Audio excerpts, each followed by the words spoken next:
What's up, happy campers? We're all stuck in quarantine, so it's giving me time to mess around with some product design, prototyping, and testing and assessing things, because why? We gotta know how strong things are and if the designs work. One of the great things about 3D printers is you have the ability to take things like this, right? And turn it into this. Super cool, super awesome.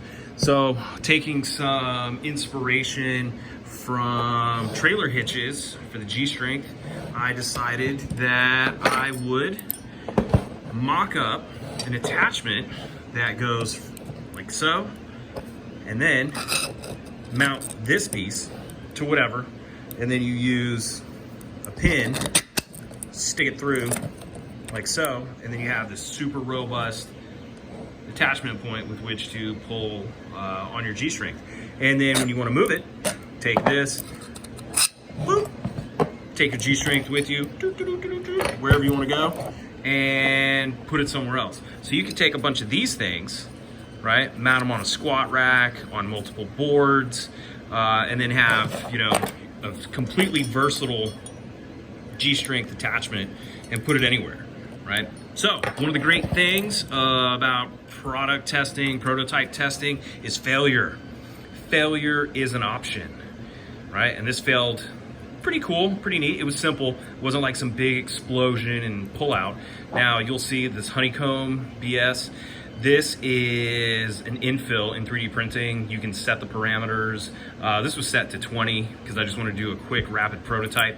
And then I wanted to load it up on a system, a jack system, and crank the jack up, a 2.5 ton jack, until it popped. And it popped at around 178 kilograms, which is only like 397 pounds.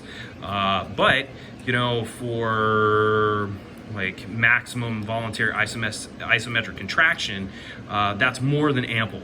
For doing a deadlift or some super serious pulls, probably not the most robust. But again, remember, this is 20% infill on PLA, which I would never, ever, ever, ever repeat. Ever, never, ever. I'm just gonna say it again. I would never actually put myself under this at all.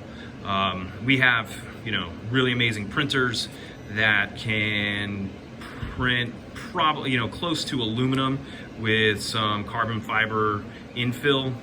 That's completely different. But one of the great things, that's a completely different material than this. It's made by Mark Forge. It's called the Mark II.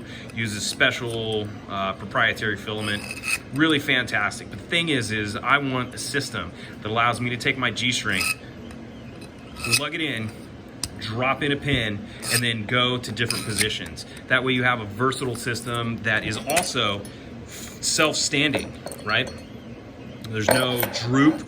It's just bolted in, nice and strong. Going through different bolts, testing them out, seeing how it did. I was really surprised, to be honest, that the failure was here at this point and not here, primarily because when this printed, it printed like this. The layer heights go up. I don't know if you can see those striations, but I thought it was just gonna rip out from there, and it didn't. And I still say 178 kilos for single arm work. I mean, that's pretty fantastic, right? Single arm, single leg. I would never put it on, like I said, a full deadlift or whatnot. But, again, failure is an option. I keep watching Mythbusters, and I have to say, seeing them fail and learn from it, it's the best teaching tool ever, because now I know. I now know a few things. I'm gonna go up. This size will now be this size. And then this, we're gonna make a piece that's bigger that goes around here, so I can actually get a washer here, because the washer doesn't fit here, and that's gonna distribute load better, right? Even getting this little washer in there doesn't fit. You have to wedge it. And for consumers, you want ease of use. You don't want something that's this crazy, right? Class 10 bolts, super strong. They can handle it. That's pretty much it. So remember, in anything that you do, Anything that we do, it gets thoroughly tested, it gets tried, it gets broken again, it gets tried again until it actually works the way that we want it to work. Product design, product development, it takes time, it takes effort. None of this stuff is fast. Getting stuff to market is so many processes that you have to go through. It's not just, hey, I have an idea and I'm done. It's, hey, there's stuff here, we have to test it, we have to make sure that it works, we have to make sure that people have a good experience with it. Thus, user experience, product testing, user experience, quality control, and quality assurance. Key tenets to making anything in the world. All right, hope you guys enjoyed this. If you don't, it's cool. If you did, if you learned something, sweet.